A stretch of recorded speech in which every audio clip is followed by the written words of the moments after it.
Commander Caleth Voss stood at the observation deck of the Terran flagship Thunderchild, her silver eyes reflecting the vastness of space before her. For 3 centuries, humanity had explored the stars in silence, cataloging worlds and civilizations, while maintaining a facade of technological inferiority. The Galactic Concordat, that vast sprawling alliance of 17 sentient species, had classified Earth as a developing civilization, worthy only of anthropological study and periodic trade of primitive commodities.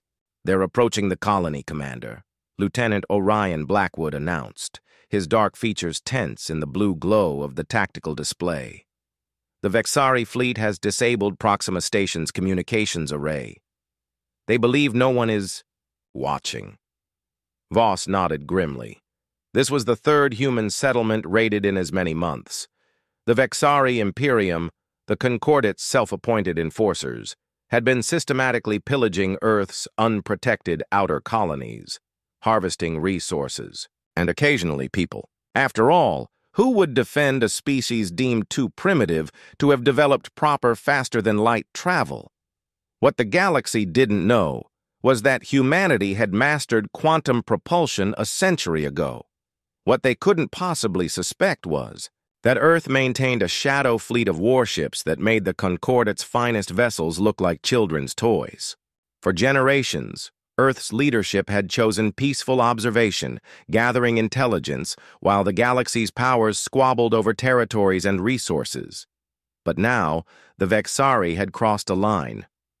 "The colony is broadcasting emergency signals," Communications Officer Lyra Desai reported, her voice steady despite the grim implications. "Civilian casualties reported." Admiral Revan Khalid entered the bridge, his weathered face a mask of controlled fury. "The Conclave has authorized Protocol Lazarus. The masquerade ends today." Voss felt her pulse quicken. After centuries of hiding, their true capabilities of building and planning in secret, humanity would finally reveal itself. Not as the primitive, defenseless species the galaxy believed them to be, but as a formidable power that had been watching from the shadows all along. "Alert the fleet," Admiral Khalid commanded. "Disengage stealth systems and prepare for quantum. Jump. It's time the galaxy learned what happens when they mistake patience for weakness." Throughout the Thunderchild, lights flickered as systems that had remained dormant surged to life. In orbit around Earth and its colonies, dozens of massive warships, Dreadnoughts that dwarfed anything in the Concordat's fleets, shimmered into visibility as their quantum diffusion fields powered down. On the main view screen, Voss watched, as the Vexari ships, sleek predatory vessels with distinctive crimson hulls, surrounded the defenseless colony. They had no idea what was coming. "All ships report ready, Admiral," Voss announced, her voice steady despite the momentous occasion. "The Thunderchild, Prometheus, Athena's Wrath, and Sovereign Dawn await your command." Admiral Khalid stood before the tactical display, his eyes reflecting the stars that had borne silent witness to humanity's secret rise. "Set coordinates for Proxima Centauri," he ordered. "Let's show these invaders what Earth's children are truly capable of." The bridge. Crew worked with practiced efficiency, their movements betraying none of the anticipation they all felt. This moment would change everything. Humanity's place in the galaxy, the balance of power among the stars, and the fate of countless worlds. "Quantum engines engaged," Blackwood reported. "Jump in 3, 2, 1. The Thunderchild vanished into the fabric of space-time, leaving Earth behind, but carrying its resolve, its righteous fury, and its technological might to a galaxy that was about to learn a lesson in underestimation. The quantum ripple announced their arrival like thunder. Before lightning, the Vexari fleet, 7 warships arranged in standard harvesting formation, continued their bombardment of Proxima Colony, oblivious to the storm about to break upon them. "They haven't detected us," Tactical Officer Madrigal Frost observed, her fingers dancing across holographic controls. Their sensors are still calibrated to conventional propulsion signatures. Admiral Khalid allowed himself a thin smile. Let's announce ourselves properly, then. The 4 Terran Dreadnoughts materialized in perfect formation around the Vexari fleet, massive obsidian leviathans adorned with pulsing blue energy conduits, each one 3 times the size of the largest alien vessel. For a moment, all was still, as if the universe itself held its breath. Open communications, Khalid ordered. All frequencies, all languages in the Concordate database. Across the Vexari ships, alarms would be blaring as their sensors finally registered the impossible vessels that had appeared from nowhere. On their command bridges, panicked officers would be scrambling to make sense of readings that defied everything they knew about human technological capability. "This is Admiral Revan Khalid of the Terran Defense Force," his voice boomed across the void. "You are engaged in unauthorized aggression against citizens of Earth.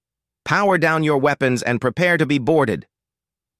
The Vexari flagship, the Crimson Dominion, responded by pivoting sharply and firing its main particle lance, a desperate attack that splashed harmlessly against the Thunderchild's quantum diffusion shields. "They're attempting to call for reinforcements," Desai reported. "Should we jam their communications?" "No," Khalid replied, his eyes cold. "Let them call. Let them all see what happens next." The Vexari admiral, a reptilian humanoid named Varix, appeared on screen, his scaled face contorted in what might have been surprise or rage. "This deception violates all Concordate protocols.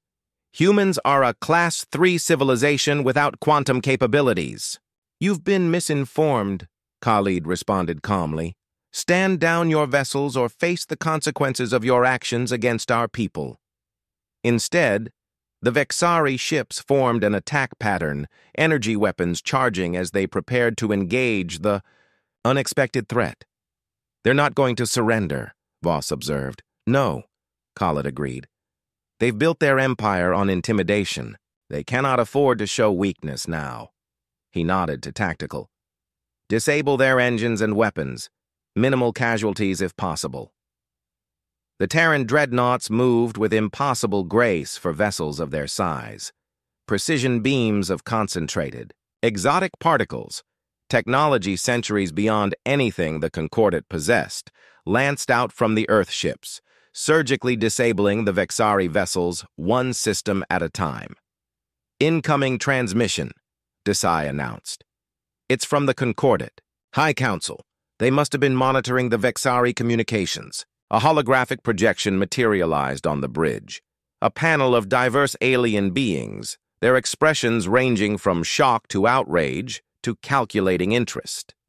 "What is the meaning of this?" demanded High Counselor Zith Aran, a gaseous entity contained within an ornate mechanical suit. "Earth has concealed military capabilities in violation of..." "In violation of what, precisely?" Khalid interrupted. "Earth never signed your Concordate agreements. We were never invited to your council tables. We observed your civilizations as..." "You observed ours, the difference being that we saw how you truly behave when you believe no one is watching." He gestured to the view screen showing the damaged Proxima colony. "Your enforcers attack our settlements. Your traders exploit worlds you deem primitive. Your armies conquer those who cannot defend themselves. We chose to hide our strength until necessary, and today it became necessary." The council chambers erupted in multiple languages, accusations flying until Counselor Etheri, an ancient aquatic being, raised her webbed hand for silence. "If what you say is true," she said carefully, "then humanity has achieved quantum technology independently without assistance. This would make you most unusual." "We're full of surprises," Khalid replied as the last Vexari ship was successfully disabled. "And now we formally request a seat at your Concordate Council. Not as supplicants, but as equals." The Terran delegation stood in the Great Hall of Harmony, the heart of the Concordate's governing complex on Nexus Prime.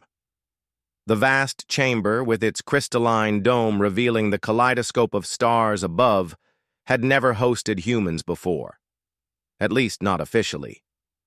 Ambassador Kiana Tenjin stepped forward, her ceremonial uniform gleaming under the ethereal light of the council chamber. Behind her stood Commander Voss, Admiral Khalid, and a select team of Earth's finest diplomatic and scientific minds. The gallery surrounding them buzzed with representatives from hundreds of worlds, all straining to glimpse the species that had so thoroughly deceived the galaxy. For 3 centuries, Tenjin began, her voice carrying effortlessly through the perfect acoustics of the hall, humanity has watched and learned. We've observed 17 major civilizations, 42 sentient species, and countless cultural variations across this spiral arm of the galaxy. She activated a holographic display that expanded above the central dais, showing thousands of points of light, each representing a world visited by humanity's cloaked observers. While you studied us as anthropological curiosities, we studied you as potential friends and potential threats. What we found was troubling. The display shifted to show recordings of concordate vessels harvesting resources from inhabited worlds too primitive to resist, of species being subjugated in violation, of the concordate's own charter, of systematic exploitation disguised as cultural exchange. We discovered that the concordate's lofty principles, equality, sovereignty, mutual advancement, applied only to those with the power to demand their enforcement. Tenjin continued, as murmurs rippled through the assembly. We found that might, not right, determined how your laws were applied. High Counselor Zitharon's containment suit glowed an angry red. These accusations are outrageous. The Vexari acted without authorization, and they will face justice for their transgressions against your colonies. The Vexari, Admiral Khalid interjected, stepping forward, have raided 17 developing worlds in the past decade alone. Their actions were reported by your own observers, and your council took no action. The chamber fell silent as the implications settled over the assembly. This was no naive species making first contact. These humans had been gathering evidence, building a case, and preparing for this moment for generations. Science Minister Vela Zin of the Maidri Collective, her feathered crest rising in agitation, addressed the human delegation directly. If your technological capabilities are as advanced as they appear, why reveal yourselves now? Why not continue your observations? Commander Voss answered, her voice calm but carrying an edge of steel. Because observation without action becomes complicity. Because we believe the Concordate's founding principles are worth fighting for, even if many of you have forgotten them. She nodded to Tenjin, who activated another holographic display, this one showing the internal schematics of quantum propulsion. Systems, advanced weapons platforms, and shield technologies that made the Concordate's finest achievements look primitive. We are prepared to share certain technologies with the Concordate, Tenjin continued, under strict conditions. First among them, a fundamental reform of how the Concordate interacts with developing worlds.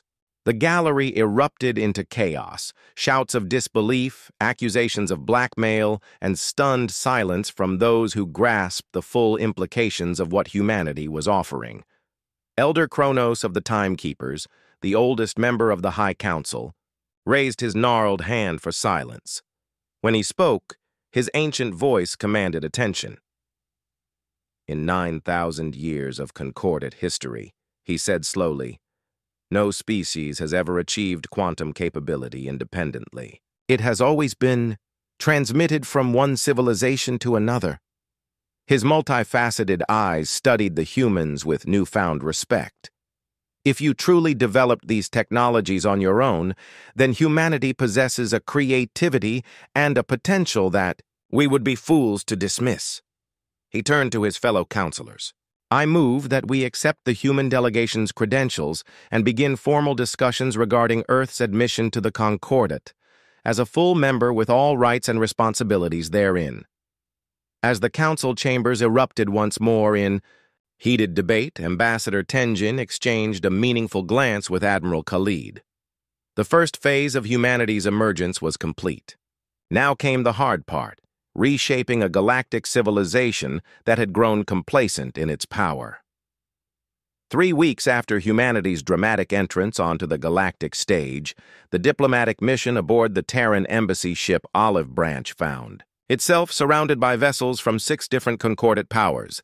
It wasn't an honor guard. The Vexari, Julani, and Draxid fleets are maintaining weapons lock, Lieutenant Commander Nix Ramirez reported from the tactical station.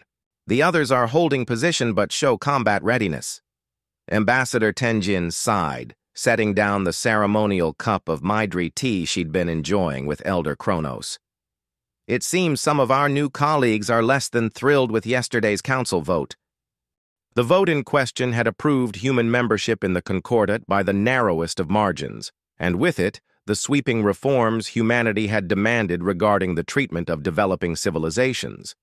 Species that had built their economies on exploiting primitive worlds now faced uncomfortable changes. They will test your resolve, Elder Kronos warned, his ancient eyes reflecting the starlight. The Concordat has not faced significant internal challenge in 2,000 years. Many have forgotten how to adapt. Admiral Khalid's battle group is 4 minutes from intercept, Ramirez informed them quietly. Tenjin shook her head. Inform the Admiral to maintain position but prepare for emergency extraction if needed. We'll handle this diplomatically. On cue, a transmission cut through their communications array, Admiral Zoth of the Draxid hegemony, his chitinous mandibles, clicking in barely contained fury. Ambassador Tenjin, he began without preamble, your vessel is currently traversing disputed territory. As you are not yet familiar with Concordat protocols, we have assembled this escort to ensure your safe passage. A thinly veiled threat, delivered with just enough diplomatic coding to maintain deniability. Tenjin's expression remained pleasantly neutral. How thoughtful of you, Admiral. Though I must correct a misconception. Earth has been navigating these corridors for over 2 centuries. We're quite familiar with the territorial claims of all parties involved, including the 17 indigenous civilizations whose sovereign space the Draxid hegemony has, shall we say, administratively incorporated. She activated a holographic display showing the regional star map, including routes and dates of human observation missions dating back generations. Several of the alien commanders visibly reacted. The humans had been watching them far more extensively than anyone had realized. Your presence here is unnecessary, Tenjin continued smoothly.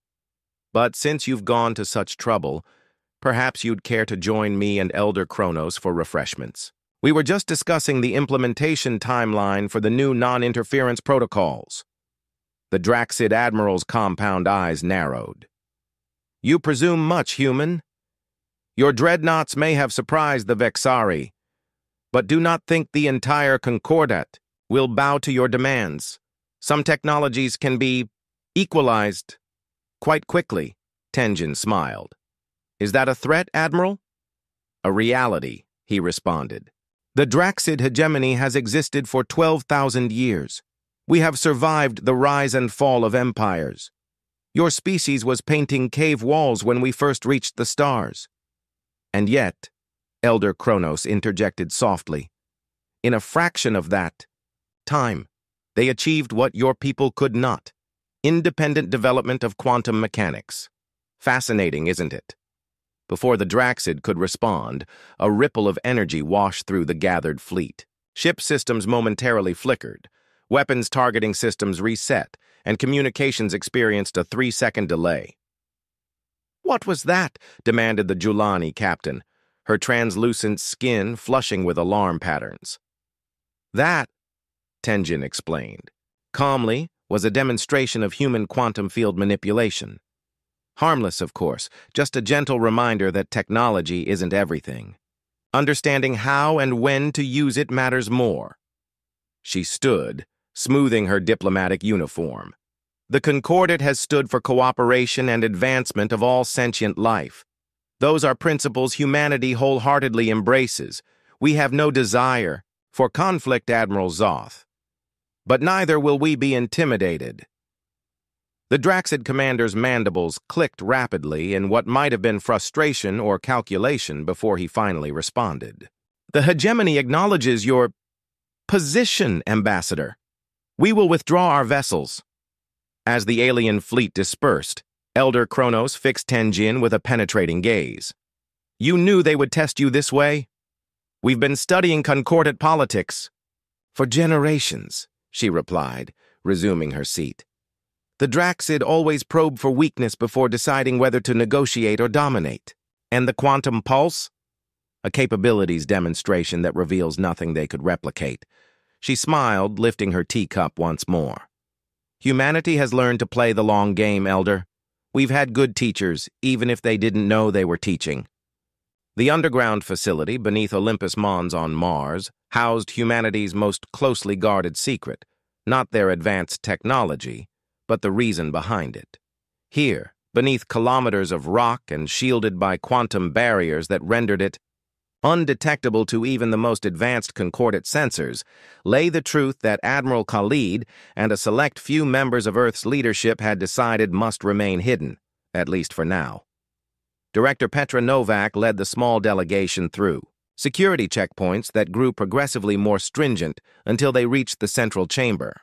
Ambassador Tenjin had been summoned back from her diplomatic mission specifically for this revelation, and she struggled to maintain her composure as the massive vault doors parted.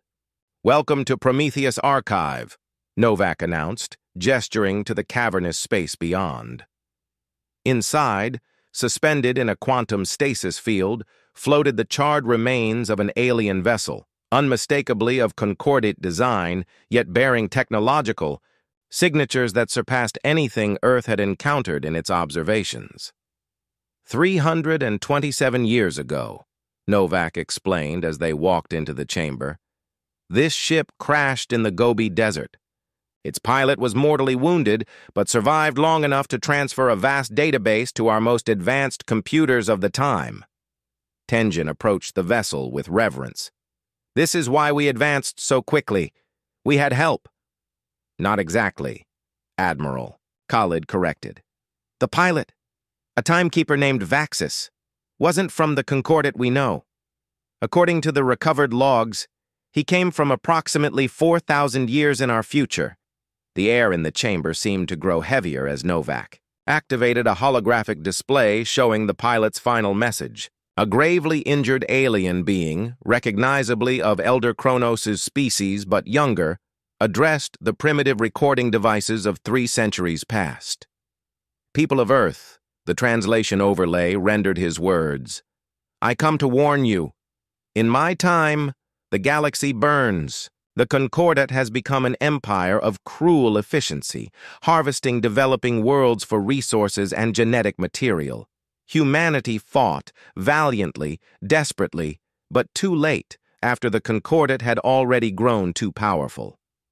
The recording showed images of devastated worlds, massive harvesting operations, and finally, Earth itself, a barren husk stripped of life. I've broken the highest laws of my people by attempting this temporal intervention, the dying alien continued. I cannot give you our technology directly. Such contamination might create worse outcomes, but I offer this ship's databanks as a reference point. Study them.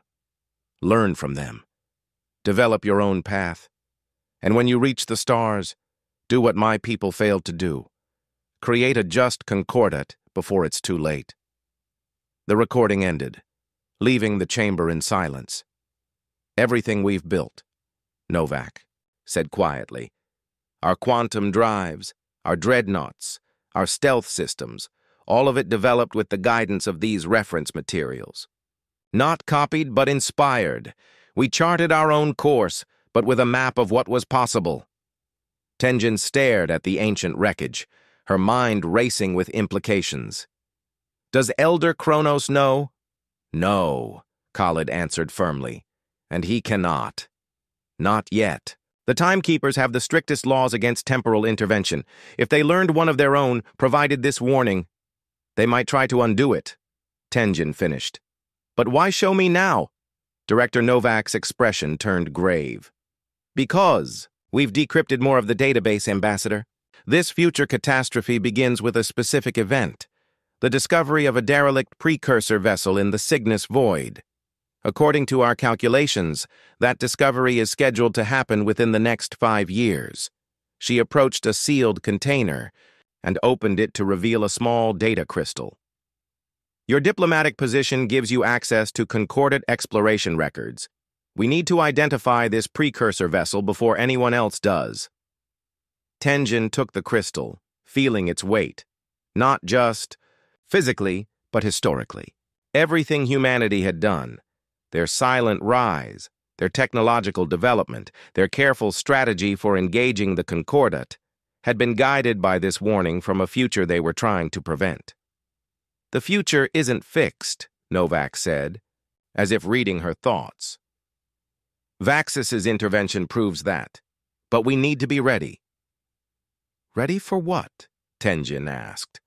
Admiral Khalid's expression hardened.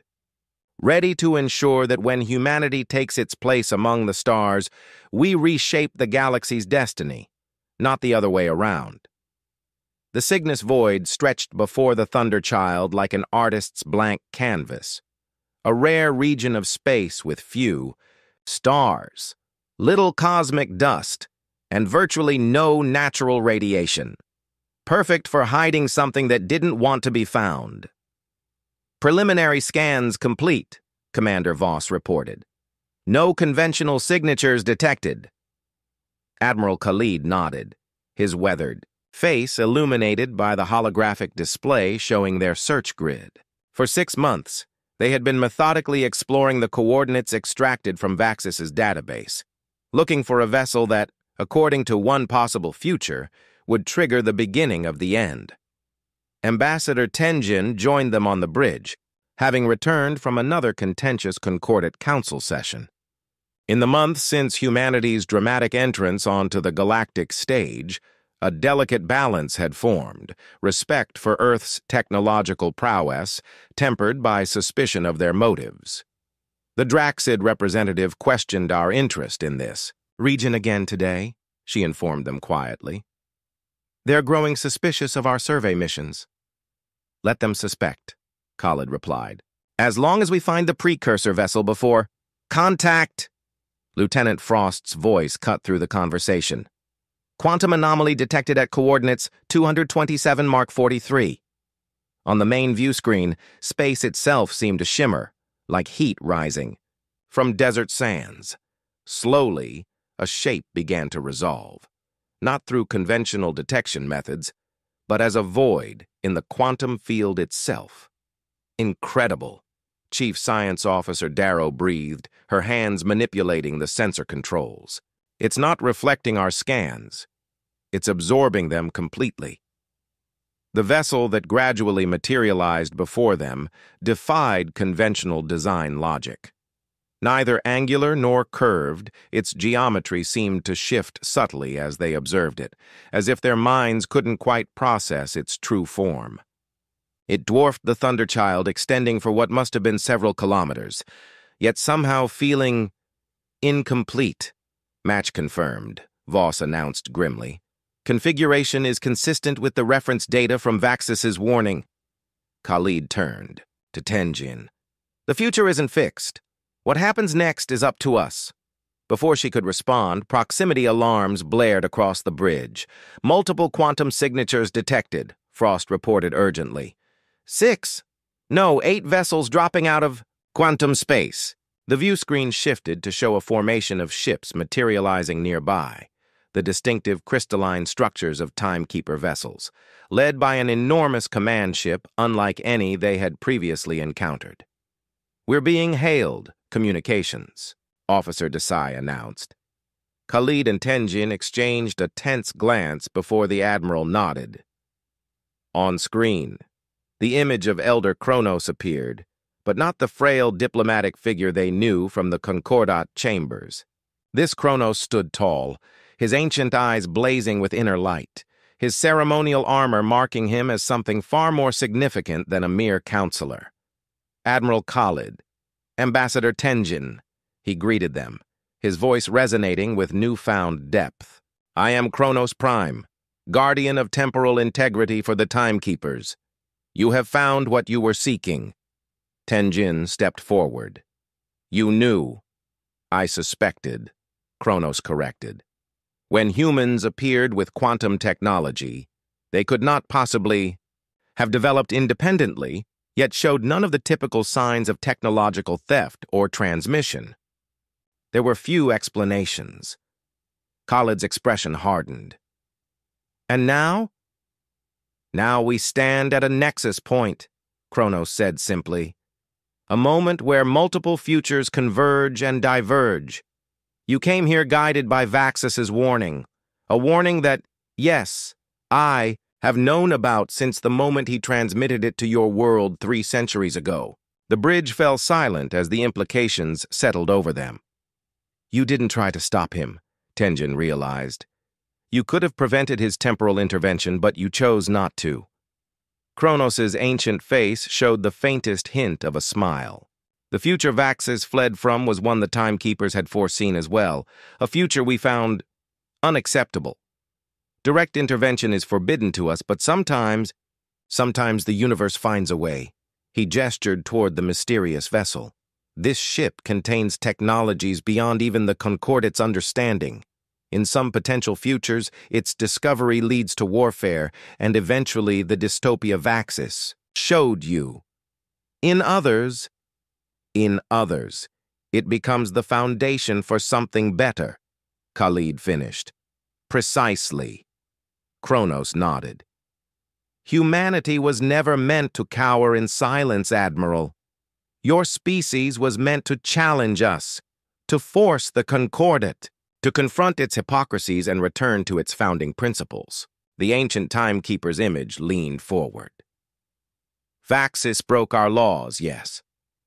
But in doing so, he created the possibility of salvation. The question now is, what will you do with this moment?" Admiral Khalid turned to Ambassador Tenjin, whose diplomatic experience had prepared her for many things, but not this.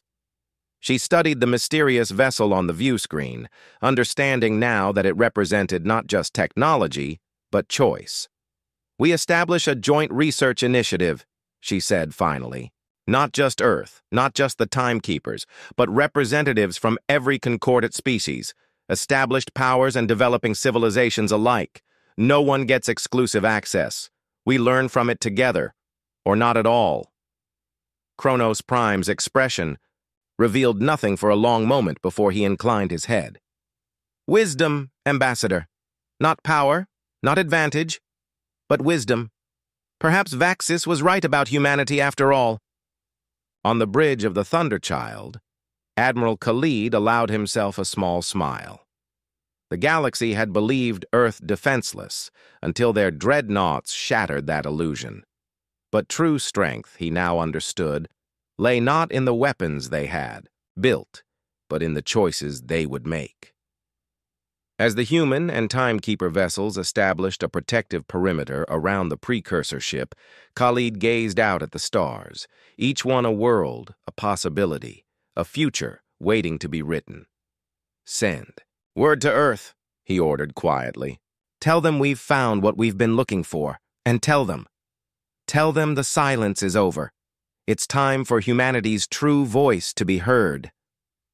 In the vast emptiness of the Cygnus void where few stars ventured, a new constellation was forming, not of celestial bodies, but of civilizations united by a chance to rewrite their destiny. The galaxy that had once dismissed Earth was now watching with bated breath, waiting to see what these surprising humans would do next. They would not wait long.